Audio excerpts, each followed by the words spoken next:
I was invited here to talk about psychedelics and human rights, and the background for that is that I did my master thesis in law on Article 9 of the European Convention on Human Rights, and that is the right to religious practice.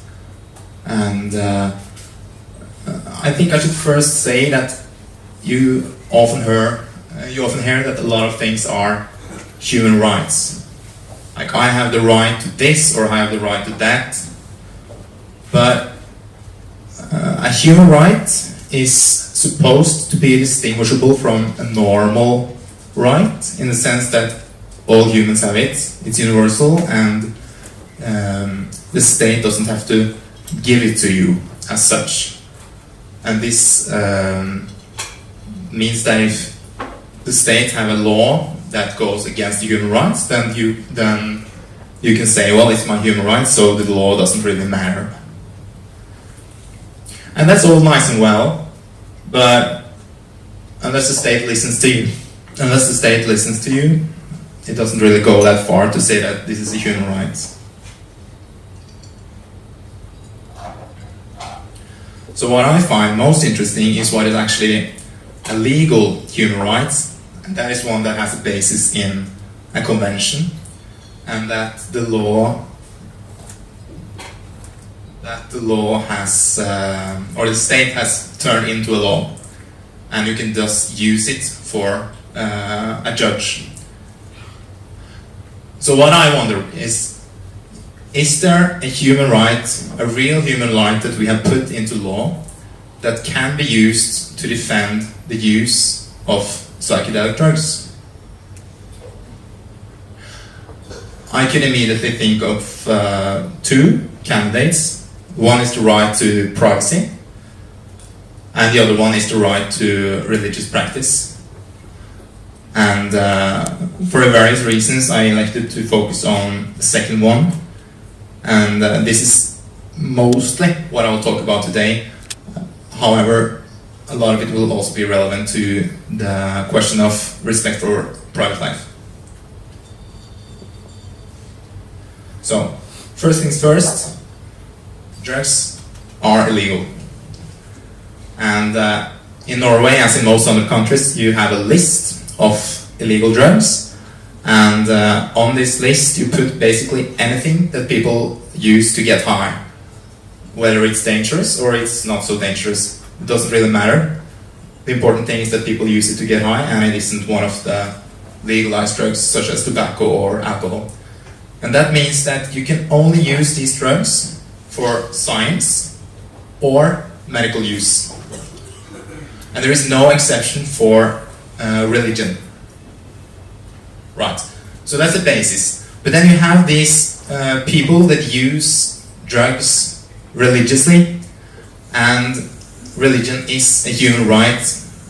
And what does that really mean legally? Well, we have a Norwegian Human Rights Act from the 1999, which clearly states that these conventions, blah blah blah, go as Norwegian law. And one of them is the European Convention on Human Rights. But the question is then, okay, well, maybe if such and such and such, the European Convention on Human Rights says that we can use, or religious use of drugs is protected. But then the criminal law is very clear. There is no exception for religious use, and it's a penalty. I mean, you can get up to 21 years in prison. So what then? If we have one law that says one thing and the other says another? Well, it's quite clearly regulated actually, and it has a clear answer, and that is that the human rights, if there is collision, the human rights prevail. So the human rights will always go before other laws, for example, the criminal law. Okay. I said that I was not so interested in the philosophical human rights, but more in the actually legally usable human rights.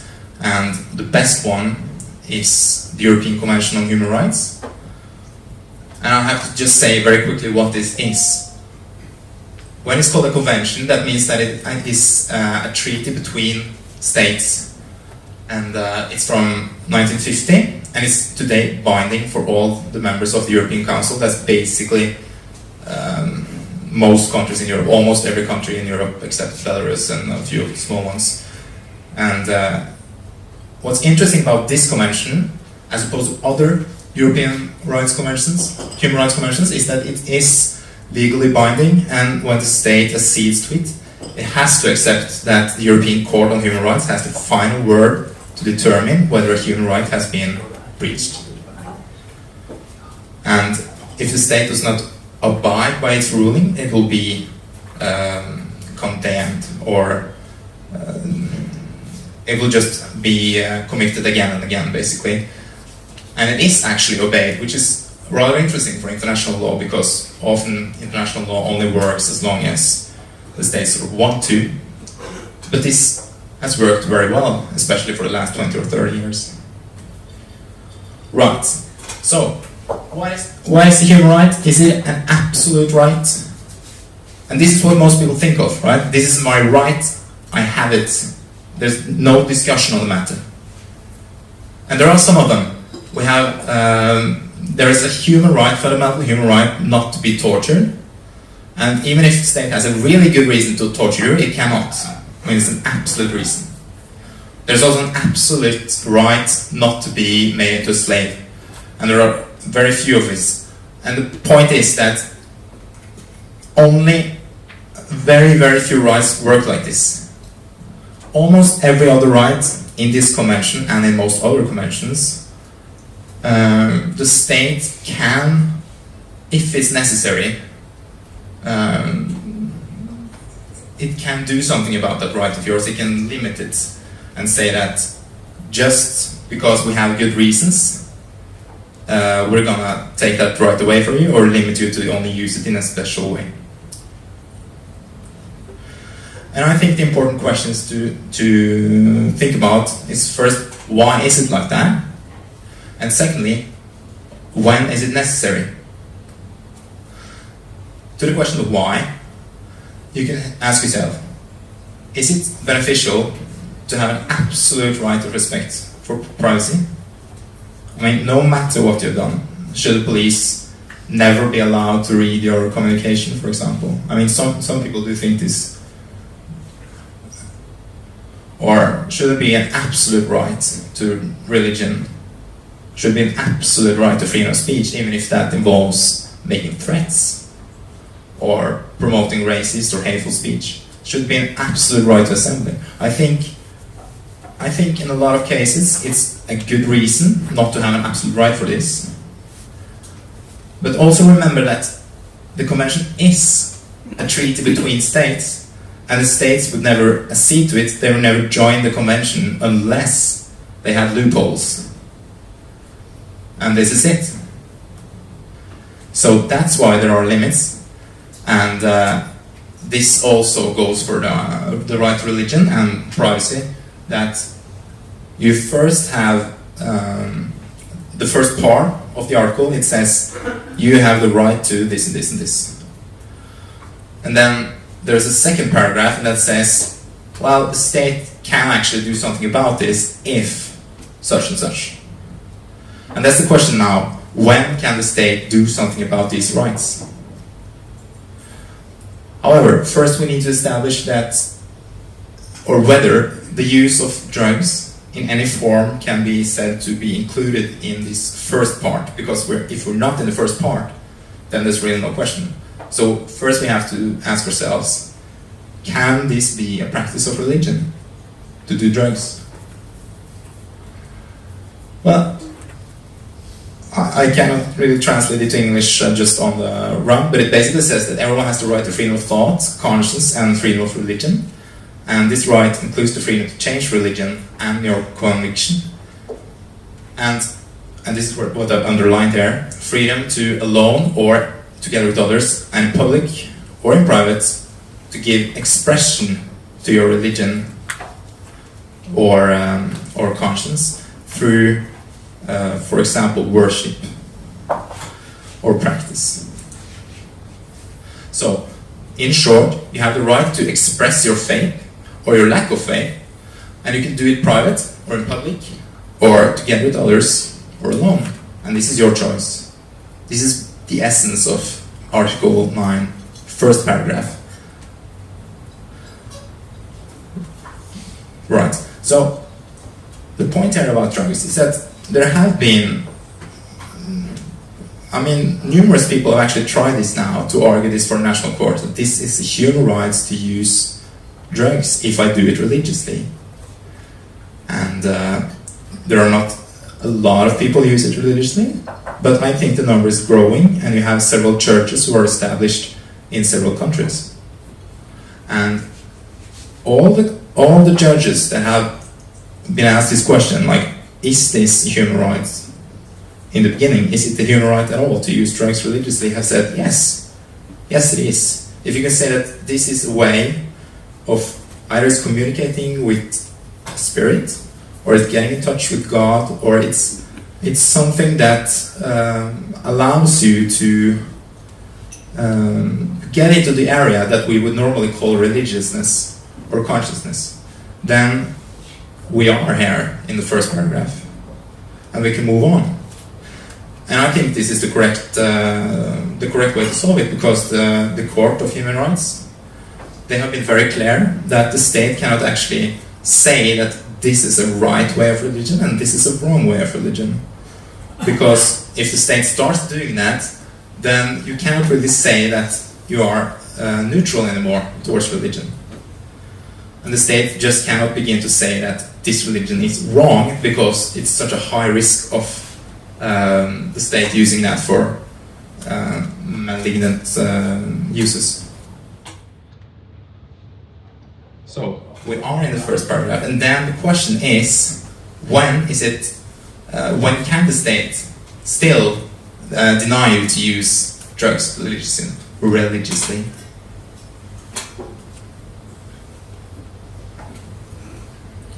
Now, this is a long paragraph, and in short it says that first there needs to be a law that says that I can, or the state can, regulate your behavior in this human right regulated area.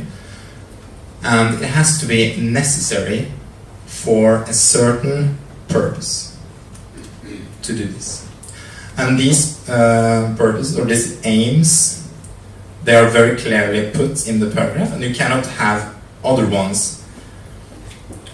The Norwegians can already read it, but I'll try in English. That you can only do, the state can only limit you in your use of your human rights if it is necessary to promote public safety, or public order, health, or morals, or to protect others' rights and freedom. That is the right and freedom of other people. For example, their right to privacy, or their right to have religion. For example, if your religion dictates that you have to convert everyone else to your religion, then some limits have to be in place, because they also have the right to remain in their own religion, or free of any. So, I'll just do this very shortly and say that normally there's no problem to have a law that says drugs are illegal. Most countries, or all countries, have it, I guess. And this is also the case in Norway. The law states very clearly that legal drugs are illegal. I just said illegal drugs because I don't have a good English word for narkotika. And also, purpose.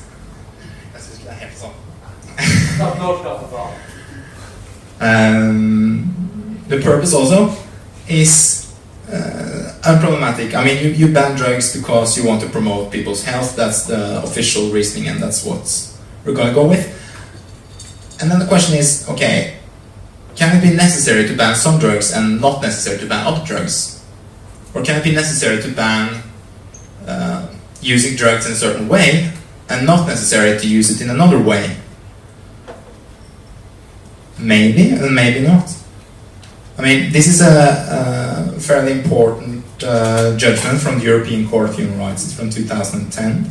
And this is what the court said when Russia made Jehovah's Witnesses an illegal organization, and said, we have to make this organization illegal because it bans blood transfusion. And blood transfusion saves lives, and if you actually ban it from your members, then people will die eventually, and we cannot have it. So we just ban the whole organization. And it's quite interesting to see that the court says that this law, quote, was based on the assumption that the state's power to protect people from the harmful consequences of their chosen lifestyle ought to override the rights of believers to respect for their private life and to freedom to manifest their religion in practice and observance. And further, that the ability to conduct one's life in a manner of one's own choosing includes the opportunity to pursue activities perceived to be of a physically harmful or dangerous nature for the individual concerned. And they actually said that this is a breach of human rights, even though they do it to further public health. So the conclusion was that this was a breach of the religious person's right to practice of religion and privacy. And the question is now, okay, is this relevant at all? Well, you could say it's about something else. It's about the patient's right not to die, and it's a patient's choice whether to receive treatment or not. On the other hand, drugs are illegal, and it is not your choice whether to take them or not, in the eyes of the state, anyways. And in that way, you can say, okay, it's a different case. It certainly is. But they are so very clear here. They say that you have the right to make choices that may seem unwise in the eyes of others. If this is your choice and your religious conviction, then your dignity is best preserved by letting you do it. And then being so clear here is something I could expect to be used in a case with drugs, which may also be the same case, that it might seem unwise to other people, but if you think it's important, and this is your way of life, then maybe you should just be allowed to do that. So the question is it necessary then? Is it necessary to punish these people? And I think some key aspects are listed here, like how important is this drug? I mean, is it absolutely important? There's no way that you can get contact with these gods or spirits or whatnot without it, or is it just like, nah, it's not so important, it just helps a bit? Because that matters a bit. And then it's how often do you use it, because the state is very convinced that a daily use is much more dangerous than just a use now and again. And you can also ask yourself, the way it is used in this particular ceremony, is that dangerous? Do they have information about the risks? Are there even risks? And if there are, what information is given? Have they given a free consent? Or have they sort of been just told, no, it's nothing to worry about, and there is actually some risk? Or are the children there? And if you have all these elements considered, then ask yourself, do you have to use the criminal law to further this aim of public health? Or is there another way to do it? And if there is another way, then how can this be necessary to punish? It's very central in the human rights that you're not supposed to use harsher measures than necessary. So if it is possible to achieve this aim with less force, then that's the way you're going to do it. On the other hand, penalties, prison, is the most extreme measure that the state has to use. And then you have to ask yourself, okay, is it at least a good measure to prevent the harms from religious use of drugs? And you can imagine other sorts of doing it. You can imagine that you had people checking IDs. You can imagine asking, do people really know what they're getting themselves into? You can ask them to have a doctor there. You can imagine a lot of things. And you can also imagine, or you can ask yourself, how well does it actually work to criminalize it? I think what you need to remember about this in Norway is that the criminal law is very clear. It says that it is banned, no matter how you do it, unless it's for science or medical use. still, the human rights go ahead, and with these caveats that we have seen, then religious use of drugs may be protected, and in that case, it does go ahead of the criminal law. And whether something is necessary, I mean, it's very complicated, and I could talk about this for hours. I don't think, I mean, I'm not going to do that now, clearly, but I think there is some guidance in this principle that you're not supposed to use more force than necessary. And a lot of states have fallen to this principle before, that they have just used too much force, simply. So I would argue that based on this sentence that I was talking about, and other sentences also, if we are talking about a drug that is not so very dangerous and is not used in a particularly dangerous way, and this is not something ongoing, and we have people over 18 and you have the information, and maybe even you have people there who can take care of you if something goes wrong, I cannot see how it's necessary to punish these people. So that's all I have to say.